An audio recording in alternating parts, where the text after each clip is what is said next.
Hi everyone, my name's Danny and I'm from Hyperemesis New Zealand, a support page for people suffering hyperemesis or afterwards. A bit of background on that is that I experienced hyperemesis in 2 pregnancies and found a lack of support here in New Zealand. So I wanted to create something where people could feel heard and where they could hear information from different types of people that might help them through their journey. So today we're talking with Joe. And Joe, did you want to introduce yourself and a bit about you? Yeah, can do. Okay, so I'm Joe Robertson. My kind of official title in life is mum. And so I've got 3 sons and they are coming up for 6 and 8. So a wide variety of pregnancy experiences there.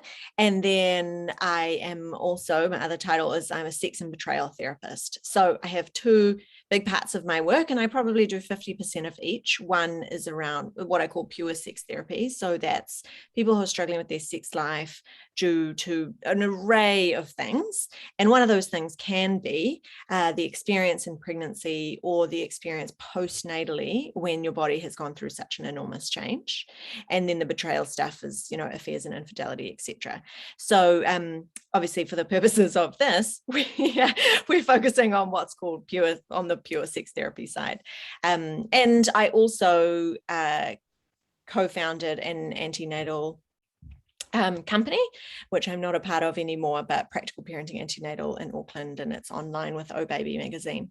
And so spent a lot of time, many years, thinking about what I guess the season of parenting and motherhood and fatherhood is like for new couples, and where are the gaps in terms of resources and supporting them.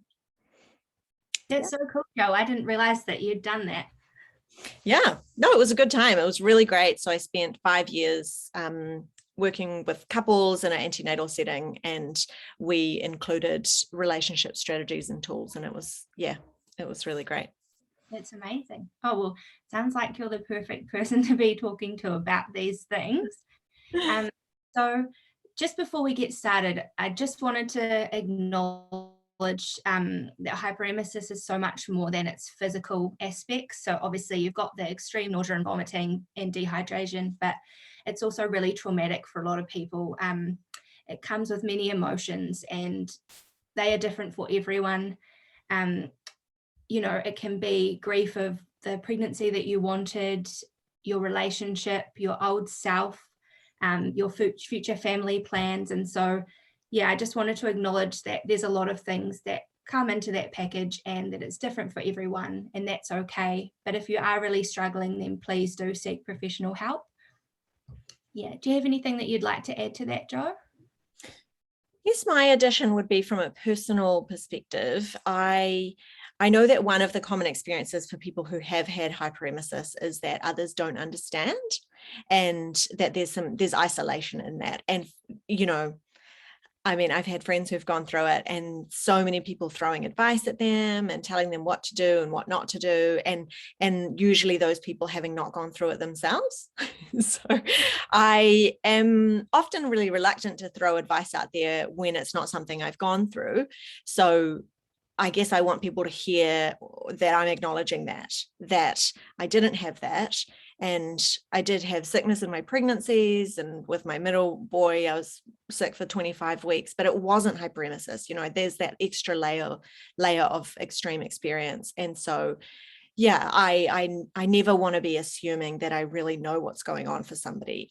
I'll try my best to understand, but if anything I say feels too advicey or like I'm assuming that their experience is like everyone else's experience, then please no, I don't think that. Thanks, Joe. Some of the advice. I suppose it's the same with parenting as well. The advice stuff just never ends, does it? That is so true. And I think that's a really good comparison, in that all children are different, but sometimes experts like myself or other parents can, can throw stuff out there in assuming that all children are the same. And so advice is kind of like, I reckon it's about an 80-20, like it works 80% of the time, and 20% of the time it's just like throwing something on the wall and it bounces right off. It's not going to land. So what I might say today, 80% you might be like, yeah, that's helpful, and 20% no, I threw something at the wall and it just fell to the ground. That's okay. That's all right. Thanks, Jo. So should we get started with the questions? Sure. Yeah. So I tried to order them in a way that they might flow into each other. But let's just see how it goes. And if there's something that's being repeated, I'm sure you'll let me know.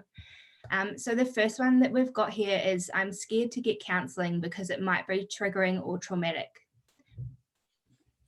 Yeah, I mean, that could happen for sure. I think if going to counselling is going to be triggering or traumatic, it actually shows that you've got something to work through. So just rustling something underneath me. I'm just going to move her. That's fine. Real life, eh? She's gone now. Sorry about that. Continue. Yeah. So if something is going to come up in therapy that's uncomfortable, that's the best possible place it can happen. And you're likely, if you're getting triggered back into a past experience, that's likely going to happen in other places too. So going to a counsellor, ideally one who understands or is, got a little bit of experience, somebody who really manages your trigger really well, is, that's the safest place possible to deal with that stuff. So I would say it's a symbol that you need to process something, and also hopefully that's the safest place to do it. Amazing, thank you. This one here, how can I start to process my pregnancy with hyperemesis, the grief, trauma, loss of self? So the research suggests that twofold things really help. So one is talking to somebody and, getting to do a lot of venting and a lot of like this is what happened to me and this is how I feel about it, and raw emotion where you're not trying to temper it for your partner or for your friends or for your family and make it, sound better or nicer or put silver linings on it or think about how they're feeling, just raw emotion that's just about you and your space.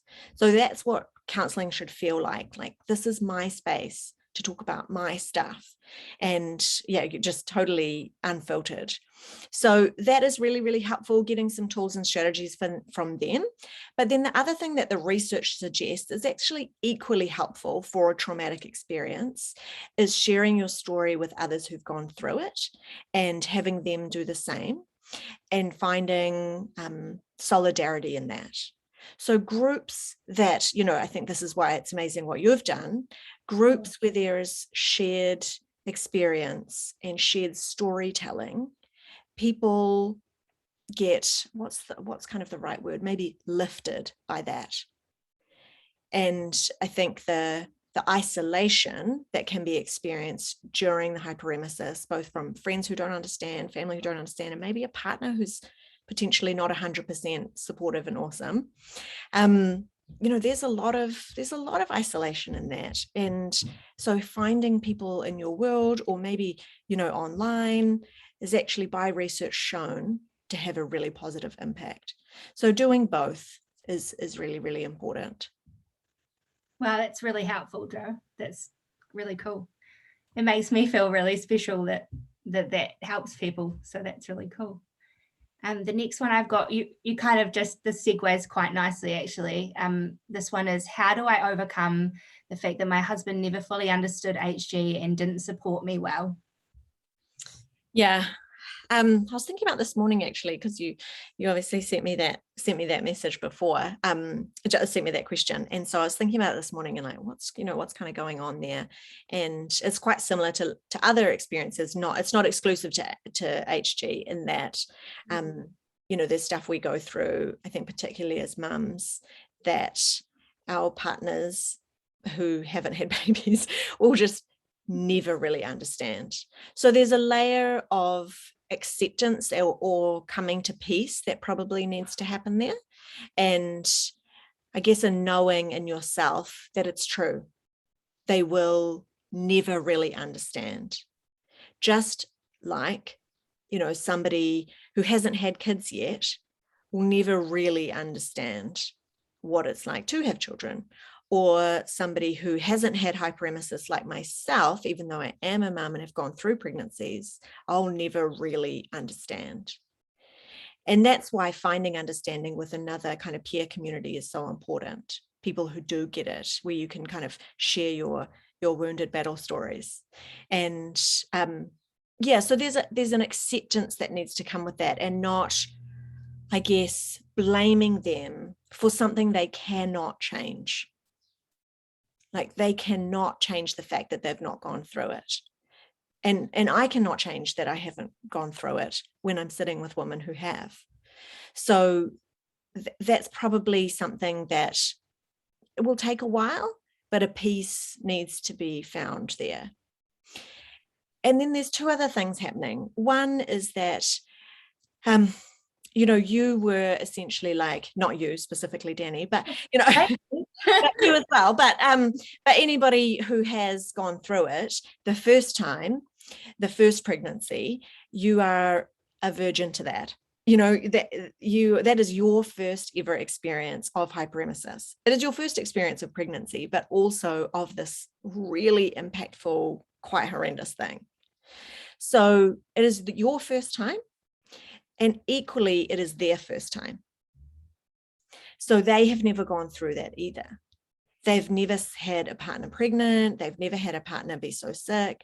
They don't know what's going on either. So there's often a lot of fumbling and mistakes that happen in that process. The ideal is that the second time around, if there is a second time around, they are changed, because they're not, their purity is broken. Their virginity to that. They know what it looks like now, and they've spent time in that particular war before. And so there's, again, that's kind of a peacemaking process. Like, just how if I put it in first person, just like, I didn't know how to manage sickness, or I didn't know that there was medications I could go on. I didn't know that I might need to eat a particular type of food or rest at a particular time. Like, there's all those things you don't know. Similarly, they don't know. So there's fumbling. That's how I think about it. There's fumbling through. And then the other thing is that when it comes to resentment, and if you can kind of make peace with the fact that they can never really understand, then really what the resentment can come from is a feeling that they weren't fully supportive. So, because those are two different things. Understanding and support are different. And support looks like listening to you, hearing your pain. It looks like getting you what you need at your most vulnerable times. It looks like putting their own needs as second in that time. That's what support is. That's the support that's required, and that's what support looks like in that time. So usually that's where the resentment lies, is that didn't quite happen. So if we can kind of move through the fact that they fumbled their way as well and made some mistakes, and then the piece of conversation that still needs to happen is, hey, I didn't feel like you were super supportive, and naming the things. And sometimes the best place to do that is in a counselling session, where you can have someone mediate the conversation. Because having it at 10 o'clock at home when you've like already got the baby, like that is likely going to cause some friction. Nobody's having a particularly healthy conversation at 10 p.m. at night with a newborn. Like, that's not really where it's happening. And so thinking about, if I really want this relationship to work and survive and thrive, I think that we need to talk about these big emotions and talk about my resentment, but let's do it in the healthiest possible way. So if that's counselling and you can afford it, then that's going to be fantastic for you. If you can't afford it, it's cost prohibitive, then, not doing it at 10 o'clock, doing it after you've both had a night's rest. Yeah. So that might happen, that you might get one moment of that within a 2-month period, but doing it over nice food, or, just finding something to make it a little bit better, or think about the timing, is going to be helpful. The conversation usually does need to be had, though, and I would say preempt that with what you're afraid of in the conversation. So I'm giving a long-winded answer, but so when we start hard conversations, what can be helpful is starting at the beginning with, I'm afraid that when I bring this up with you, you're going to XYZ. So you're pre-warning them around what's going to be triggering for you. Like, I'm really scared that you're going to get defensive and angry, and you're not really going to listen to what I'm saying. And then hopefully they take some kind of cue from that defensiveness and anger is not going to help the conversation. But they'll do it automatically because it's like a survival strategy. Nobody wants to feel bad about themselves. So it's like an automatic kind of response.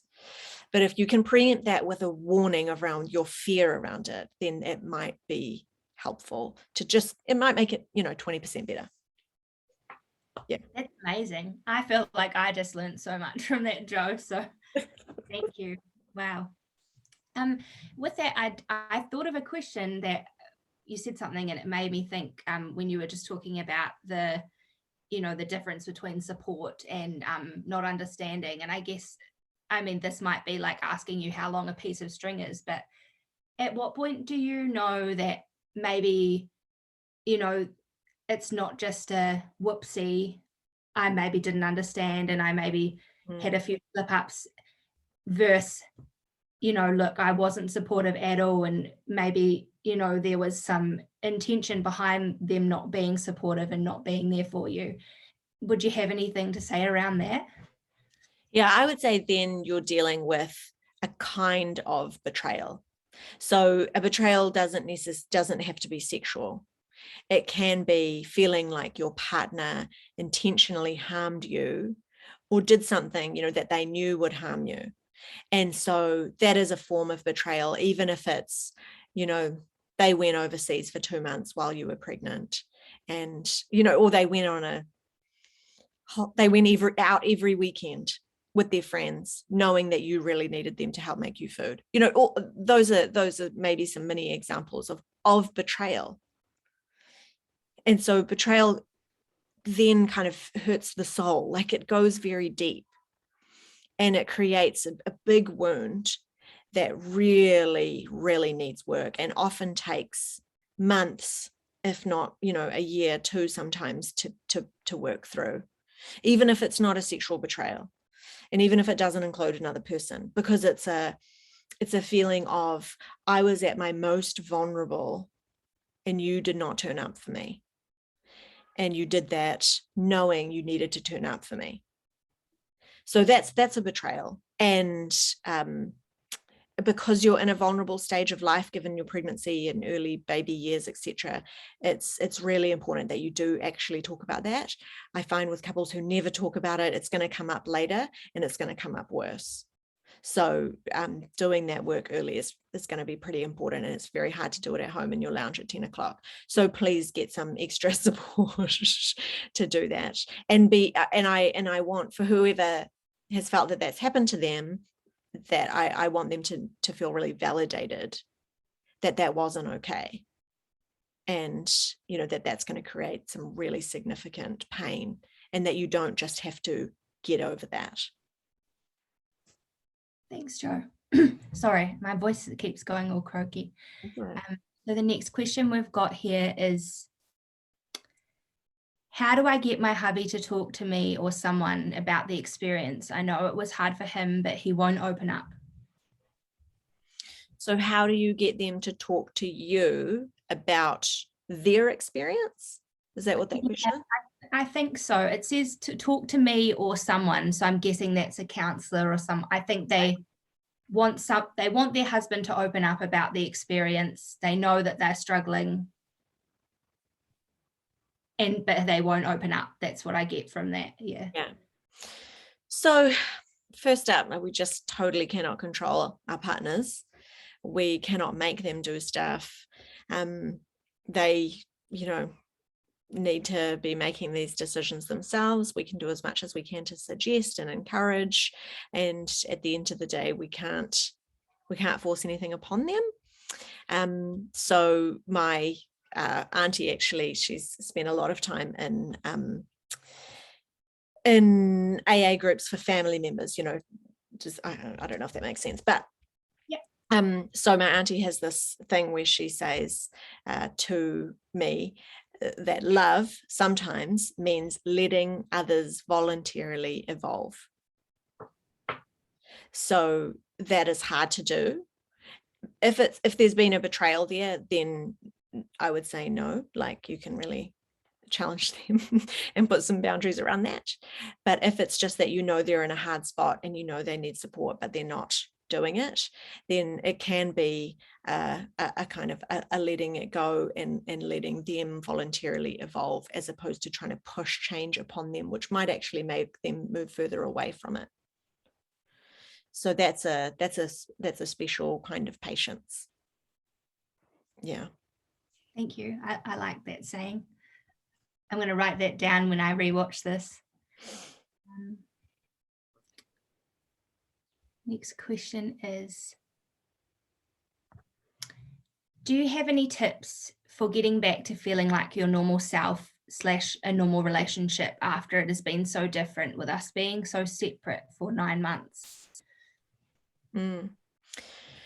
Usually what people need is just more connection moments. So it's easy to get, what's the word, kind of taken over in that baby season. And when I mean taken over, like, of course, your life is totally different. And I've done that a few times, so I totally understand. But finding, micro moments of connection. So, something to consistently bring you back together. So something that Dave and I used to do, even when we had newborns and in those really hard years, where we still had date nights at home every Thursday night. So every Thursday night, it was generally agreed upon that we ate yummy food, we had drinks, we, tried to get the kids to bed as early as possible. That was like a sacred night. It didn't, like, we could totally just like watch a movie and do a show together or something, but no phones were allowed. It was intentional, sacred time together. And it was still hard, in those early months. But the micro moments of connection do make quite a big difference to just bringing you back together, and also kind of getting back into a pattern of relationship that has probably been lost for a period of time. So even things like giving each other lots of hugs. So exit and entry. So having a big hug when somebody goes off to work, having a big hug when they come back, making sure you actually do still have little kisses. It doesn't have to be a strong makeout session or anything like that. It can just be like being, going up to them and actually kissing them, not just like the mini peck thing. Or when you're sitting in the car, hold hands. When you're sitting on the couch, sit next to each other. Like, just find little things that will actually bring kind of the romance back in. It doesn't mean you're like having wild sex or anything like that. Nobody's particularly managing that in those early months. But it just is creating a new pattern. But it's not just going to appear because you want it to. It's going to evolve through intentional acts. So that's what recovery looks like after any kind of relationship rupture. Thanks, Jo. That's really helpful. I think I know for us it was definitely hard, like, because you're dealing with a new baby, aren't you? But then you're also like, I know I was really hyper aware that our relationship was in trouble because we'd had that 9 months of, no connection really at all, because I couldn't be anywhere near Kerwin because I couldn't even stand his smell. And then, but you're also trying to tend to the needs of your baby. So I guess like it needs to be 50-50, doesn't it? And do you have any tips around how you can engage your partner into that conversation. It may be similar to what you were talking about before, but yeah, I think what you do for your partner is you paint a picture of the future. So you go, hey, this is really what I want our relationship to be like, or this is really what I want our intimacy to look like in the future. Paint a really nice, positive picture around what your goals or dreams are for the relationship, and then say, is that something, you want to? And then gets, what's important to you in our relationship? What kind of, if it's intimacy, what kind of sex or intimacy do you want us to have in the future? And so you've got a goal, something you're working towards, and we're much more motivated when we've got a picture of what we're moving towards. So then you say something like, I'm totally into that, and I think that what's going to be really helpful for me to get there is XYZ. And then if in a month's time, like none of those things have happened, you've tried to do a few things, they haven't tried anything, they haven't kind of met you at the table, then you can have a different kind of conversation, which is, hey, a month ago, we had this conversation where I said, this is what I think we need at the moment in order for us to get to that place where we both want to be. But I don't feel like you're coming to the table. I don't feel like you're kind of meeting me halfway. And that makes me really sad. And then see what they say. And if that's the consistent pattern, at some point, you're probably going to need to end up saying something like, I feel really unhappy and I'm just not feeling really good about our relationship, if that's true. So the conversations are going to become more are going to become harder or trickier or more honest, or whatever you want to say, over time. And that's okay, because that means that you're still working towards change. So you're still on that path, but obviously it's just taking a bit longer, and it's going to be a little bit harder. But painting the picture is good, and then saying, this is what I need to get me towards that picture. What do you need? What would you like me to do? And then seeing if you both can deliver on that. Yeah, it's not easy. Like, if people often come to me, in counselling, and let's say, something like, we don't feel very connected, or our sex life isn't going very well, or whatever it is. And it's a little bit like preparing for a birthday party. Like, you want the birthday party because that's going to be really fun and you're going to have a really great time. But if you don't actually plan for the birthday party and buy the ingredients and set the table for the dinner and, make preparations, put the work in, you're not going to have the birthday party. So if you want the feast, you prepare the food, and that takes time, and it takes being intentional. So you can't get to the dream without some of the practices. If only it was easier, hey? No. Yeah, totally. It's some people, and some people do find it easier. Some relationships, the couples are very similar. They, the partners want the same things, and they it comes a little bit more naturally. And that's hard. It's not all the same. And sometimes that's about the upbringing that you had. So each person had a different kind of upbringing, and attachment styles are really important. I've got a video with another therapist where we talk about attachment styles and how that impacts relationships and practices in the relationships. So I recommend people watch that and try and understand their own history, their own patterns, their partner's patterns, and what's maybe created that. Thank you. Is that on your website, Jo? It's just on my Instagram. Oh, cool. Perfect. So next question. So we're getting into the sex talk now. So good times. I'm just going to shut my window because my cat keeps coming in and trying to attack the computer. Okay, so the first question is, sex makes me nauseous. How do I survive a marriage without sex due to hyperemesis? I really feel for my hubby. Yeah, it's really challenging. It's a very, very challenging time, and I don't want to minimize that at all. If you can't handle having sex, then you probably can't have sex. So if it's going to make you vomit or you're going to cry through it or feel sick or something, it's probably not on the cards for that time. And personally, I think that's okay. Others might say something different. Other sex therapists might say something different. But maybe because I've gone through similar seasons for different reasons, so, for different health reasons, I get it. And sex is not appropriate at all times.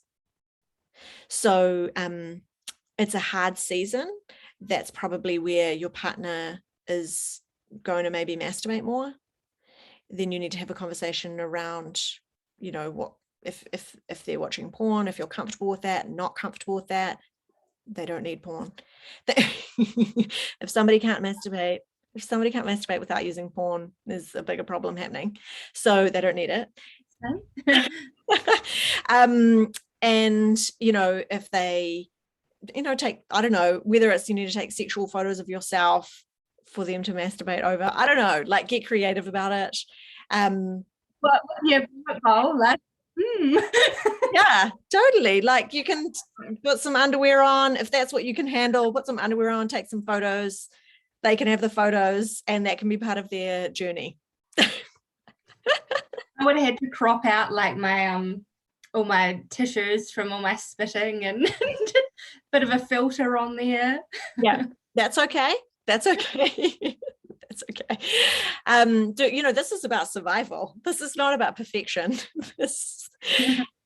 So if you actually can't have sex, then you can't have sex. And I recommend, if that's the case, I absolutely recommend seeking out, well, it doesn't, ideally a sex therapist, but, a relationship therapist is maybe enough, so that they know they're not the only ones, the partner, because sometimes they perceive that as rejection, or they think that you're just being dramatic or something. But that's just a common one. Yeah. It's just because they don't understand. So having a third party, an expert say, hey, this is actually a fairly common experience for somebody who's going through hyperemesis, and here are some strategies to deal with that, goes quite a long way. So the problem is that they are only hearing from their partner. So let's just call it husband and wives, just for the sake of language. So if you've got a husband and you've got a wife with hyperemesis, and it doesn't matter actually if it's like a wife and a wife or a husband and a wife, it's a partner who doesn't have it and a partner who does. And they are only hearing from this person. They're not hearing from all the other hyperemesis wives or parents who have gone through that. So they've only got one voice. And it's really easy to think, oh, this is just about me, or this is just about my partner, because there's no other voices involved. So sometimes you need to bring in another voice, and you might only need to do that once to normalize the situation, to reduce the feeling of rejection, and try and find some ways to bring connection together. So I'm not going to be somebody who says people just need to have sex to keep their relationship alive. Like I'm not on that vibe. I think that some people will be very relieved to hear that. Yeah. I mean, if you can do other things, if you can manage, showers together because maybe the smell isn't there as much. If there are like, I don't know, oils that maybe you can handle the smell, but you can't handle the smell of that person, then try things just to show your partner that you are trying. Maybe can help. But if you actually just can't get there and you want to vomit every time, it's not for you.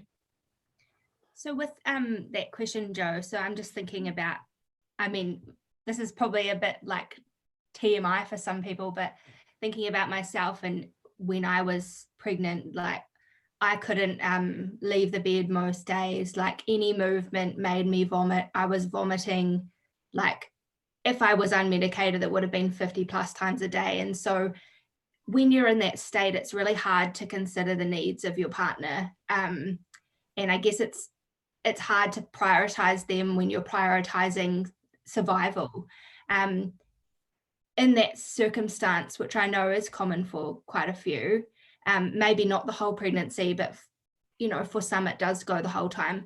Would it be okay to just basically send your partner a therapist's details and say, look, I'd like you to speak to them? Do you need to be involved in that conversation, or is it okay if that happens? Yeah, it's okay if that happens one-on-one. And it's because it's not, because it's about normalizing and shame reduction and rejection and rejection.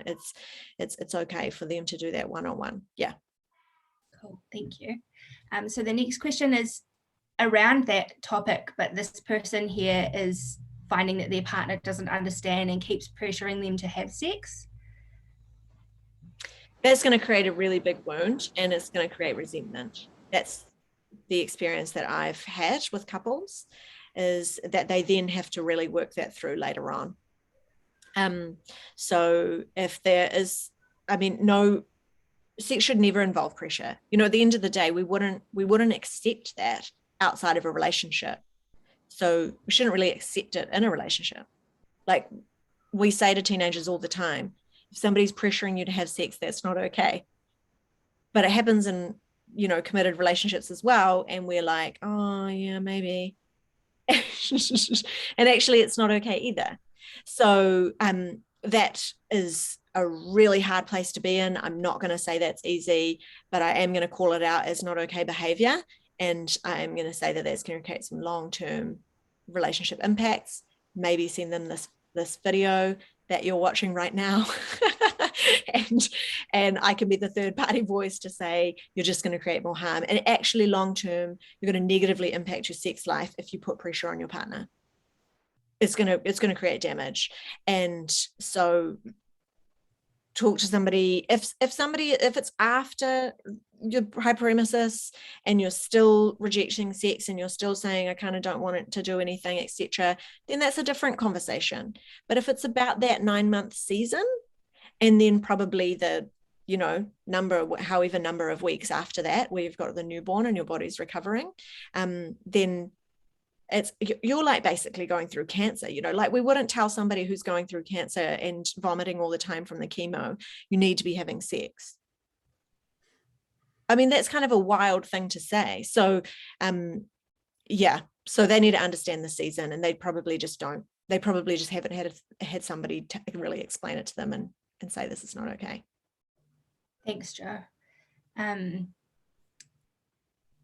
So this one's around birth trauma and not wanting to have sex, and I'm overcoming that. But I feel like in this conversation we can also talk about the trauma around pregnancy and how sex has created hyperemesis, and I know some people experience trauma from that as well, and not wanting to have sex because they're scared of getting pregnant again. So I guess we could talk about that together potentially. Does that?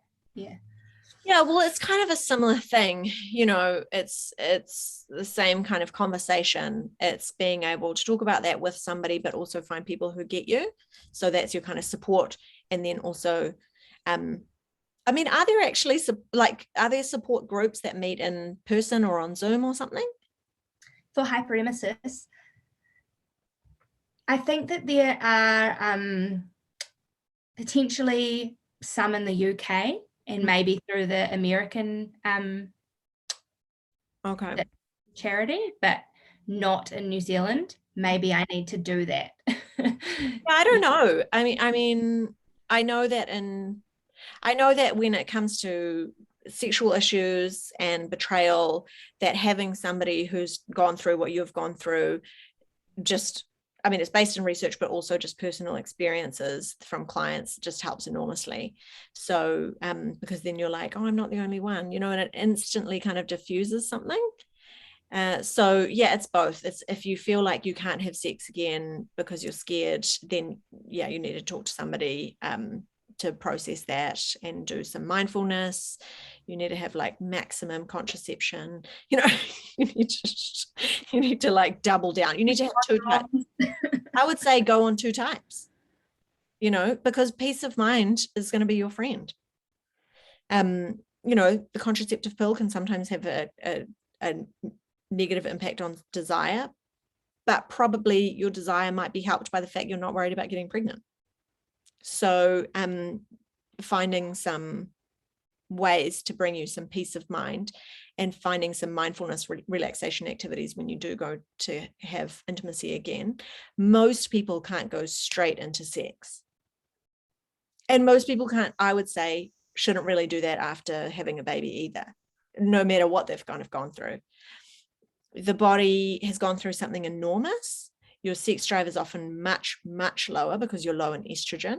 So while you're breastfeeding, you're low in estrogen. That's the female sex hormone. Just like if, men having testosterone, if they lost all their testosterone, they would have reduced sex drive. It's the same thing for women. So that's happening throughout the duration of breastfeeding. So you've already got a significant impact happening. And so having a different type of sex is often what's helpful. Moving slower, having more foreplay, less penetrative sex, just kind of building your desire back up, as opposed to just like, oh yeah, now it's been 6 weeks, go. So changing from quantity to quality. That's really what people in those kind of in that first year after having a baby, I think that's really where it's at, is quality as opposed to quantity. And prior to having a baby, often the focus is on quantity instead of quality. Yeah, does that make sense? Yeah, definitely. It's really helpful. Thank you. I'll find the next question. Kind of on similar topic, but you might have something to add. I have no interest in sex since my son was born over 2 years ago. My husband is over it. Help. Yeah. So there could be reasons for that. There could be some medicinal reasons, like depending on what kind of medications you're on, if you're on any. There could be hormonal reasons. I recommend that you go and get your hormones checked from your GP and ask them for an actual printout copy, not just their response, and then probably take those to somebody like a sex therapist, or just do some research yourselves around your levels, because your levels might be on the lower end but still classified as normal. Does that make sense? Because there's a normal band, and then there's a hyper band and then a hypo band. So I would recommend hormone checks, understanding the impacts of your medication if you're on any, if you're having any sexual pain or you have had sexual pain, that's going to have a significant impact. If you're breastfeeding, it's having a significant impact, and if you've got relationship issues or body image issues. So there are lots of things that could be going on, and the more of those factors you've got in play, the more kind of overcoming that is needed. Often what women do is that they shame themselves. So they're like, oh, something's wrong with me and I am bad because I don't want sex, when actually some of the reasons they don't want sex are out of their control. So they're like doing this whole shame thing, and actually we need to do shame reduction there and go, you know what, this is going on, this is going on, this is going on. It makes total sense that you have a low sex drive. And in fact, if you had a normal or intensive sex drive, I would be surprised. So that's taking some of the shame away. But intimacy is important for a relationship. So it's something that builds connection, and it's something that reminds both of you that you're not roommates. So it is important, and we have to treat it like that. Just like communication is important, and we need to treat it like that. Or, putting food on the table. So it is important. And the fact that it's important to your partner, we need to take seriously. So if they're struggling, they're struggling. And if you're struggling in other areas, then you're struggling, and we need to honor both of those. So rebuilding intimacy means looking at all the impacts, mitigating some of those, and then getting a long-term strategy, which usually means building desire back up from the beginning. So taking penetrative sex off the table for a while and slowly building up, doing other kinds of foreplay, or what some sex therapists call outer play, or outer course as opposed to intercourse behaviors, and then teaching your body that sex feels nice, and getting more orgasms means that you're more likely to enjoy it. You need some wins on the table. Does that make sense? Yeah, it does. Yeah. So another question that I guess I ask everyone, and people should ask of themselves, is, do they even like the sex that they're having? Because if it's not that enjoyable and it's a little bit average and it's mostly just that your partner's enjoying it, then why would you crave that? I mean, that wouldn't even make sense. It's like if you eat broccoli and you don't really love it, but you kind of manage it and it's okay, then why would you crave broccoli for dinner? So we want to find a way to turn it into one of your favorite foods as opposed to something that is broccoli. I love that analogy. I mean, I love broccoli, so I'm like, I don't like broccoli, so it's my analogy. You make your kids eat it though? I mean, they don't have to eat anything, but I always put it on the plate if it's for dinner, but if it's on their plate, I do put some on mine too. To be a role model. Super mum. I love it. It's a very small piece. I put a very small piece. And then I often cut it up or make it very small and then put it in amongst the other food. That's a good trick. I like that. Sorry, we're now talking about vegetables. I feel like we should go back to sex for a little bit longer. But I don't want to. I'm mindful of your time, Joe, but there's only a couple more questions left. Is that all right? Oh, cool. Perfect. This one I think you've already covered, but if there's anything you'd like to add, how do I get back to intimacy after a long time without any? Yeah, so that's a slow build. That's the same thing. You're doing a slow build. That's about building your comfort and building your desire, and your body being reminded that sex is good and healthy and fun. And that often comes with starting at the beginning and working your way back up over a period of a couple of months or sometimes even more, as opposed to jumping into that penetrative sex, which, because for women often that is not where they experience orgasms or the most pleasure, then it's kind of it's not helpful to then just go on and have multiple rounds of penetrative sex. Your body's just not learning anything particularly. I mean, it's fine, but for lots of women, it's not where they're going to have the most enjoyment. So the other clitoral stimulation and other parts of the body that you like being touched, that's what's going to be most important. Awesome, thank you. I think this has been answered as well, but I just want to clarify with you in case you've got any more juicy stuff you want to add. This one is how to spark things up in your relationship if you're going through a bit of a dry patch after HG. Yeah, so that's exactly the same. I would want to know why the dry patch is occurring. I wouldn't want to assume it's just because of the HG or it's for, it's some kind of phantom sex desire reduction. There's often reasons. And so we want to work through those reasons, understand them, reduce shame, and then build desire back up. There does, I would say just some education is just what's really helpful. So knowing that your body is different while you're breastfeeding goes a long way for your partner to feel like, oh, this isn't because she doesn't want me, or she doesn't think I'm attractive anymore, or she just doesn't like sex. Actually, there's something hormonal happening that's happening for nearly every other person who's had a baby and breastfeeding. No, the education element is just takes them 60% of the way in terms of understanding and support. Yeah. I didn't realize that. So I'm sure that there's a lot of people out there who don't know that. Well, and that's because we only talk about the antenatal period. So we talk about pregnancy and we talk about birth, and maybe we talk about breastfeeding, but we don't talk about all the other parts that make up your life.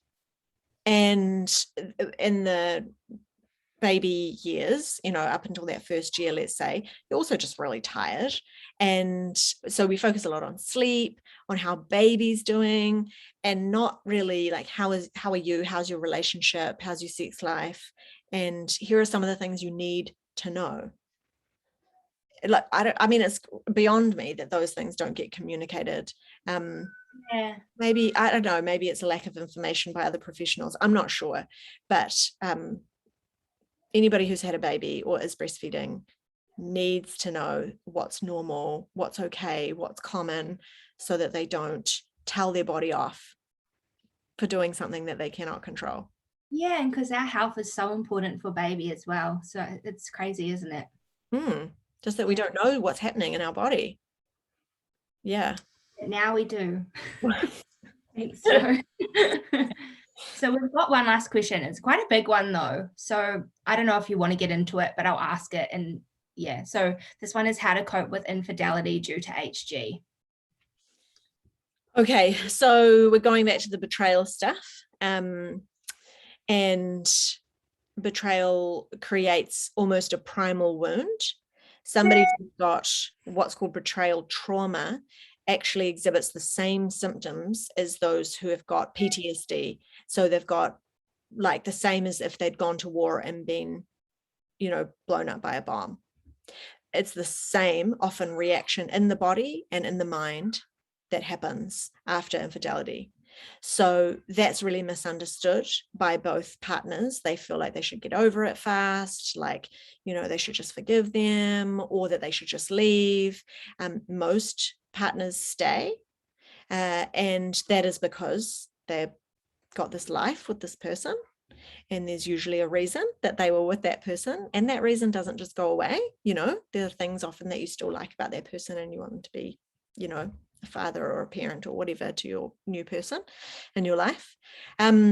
So it's not, people who haven't gone through betrayal or don't know much about it, your friends might often say like, oh, you should just leave, like you should totally just go. And that's not helpful. And because it's much more complex than that. So lots of couples stay together. The couples that thrive are the ones that work through that betrayal trauma. The couples that just survive are the ones who just don't talk about it. So thriving, if you want a thriving relationship, means you really have to do some work together. And I would strongly recommend you get in touch with a therapist who actually knows about betrayal. And because otherwise they do what I call couples work before they do safety work. So couples work is, let's talk about all the things that in your relationship that made up this infidelity, which often places some of the blame on the partner, the person who hasn't done the betraying. And the betrayal or the safety work is, let's work through the trauma of what's been created. And once you feel safe in the relationship again, then yes, we could have some conversation about couples work and, what are some of the dynamics in the relationship that need to change. So we need to make the person who has been betrayed feel really safe and secure again. And then, then we can go into further conversations. But betrayal is like a primal wound. It's like an abuse of the safety in the relationship. So it leaves the partner feeling lost and like their whole world has crumbled down onto the floor around them, and they don't know what's true and real, and everything feels like a lie. And it's a massive thing. So it takes a long time to get over, but couples can become extremely strong afterwards, because they've developed so many tools to manage hard stuff. So if you want to thrive, then get in touch with a betrayal specialist. And I absolutely have seen couples come out the other side and be phenomenal. So there is hope there. Thanks, Jo. That was the last question. That was a really big one to give you last. Just one quick thing before you go. You just mentioned PTSD, and there weren't any questions around that, but I know that it is something that is quite common for people who've experienced hyperemesis. If someone thinks that they might be experiencing PTSD, what would your advice be for them? Yeah, my advice would be to get support from peers, as in like reading stories online, finding people who've gone through the same thing. It would be to talk to a trauma specialist, So not just a generalist counsellor, but somebody who's actually, trained in working with trauma. It would be to maybe do some relationship work. You want to be in a relationship that's really strong, where they can offer you a lot of support when you're feeling triggered, etc. And then develop some practices in your life that manage triggers. So that might be some really positive self-talk, that might be some meditation, practicing mindfulness, being careful about the media you consume. It can be lots of different things. It can be lots of different things that help you when you're feeling escalated or heightened to just bring you back down. So sensations are really helpful. Having a deep hug, using a weighted blanket, developing what I call some tapping techniques, which people do things like tap their fingers to bring them back into their body. There's different kinds of breath work that you can do. Quite a lot of that can be found just on Google. So I recommend doing as much as you can, but don't also tell yourself off if you've got a new baby and you're only managing little bits at a time. So do what you can. It's worth it in the long run. Thanks so much, Jo. Honestly, you've just given so much incredible information. I can't wait to share this with everyone, because I know that so many people will get so much out of this. So thank you so much for all your time on a Saturday morning. That is okay. And good on you for creating this environment. Thanks, Jo. And one last thing, how can people find you? So most people contact me through just my Instagram account, which is just on the recording there, Sex Therapist Jo, or through my website, which is jorobertson.org. And sometimes when people contact me, they think that I'm going to be the best fit for all issues, and that's not the case. So I'm got obviously more expertise in some areas than others, and there are people who I work with alongside colleagues that are exceptional and they're at their areas, and so you can always get in touch, and I'll let you know who might be the right fit for you.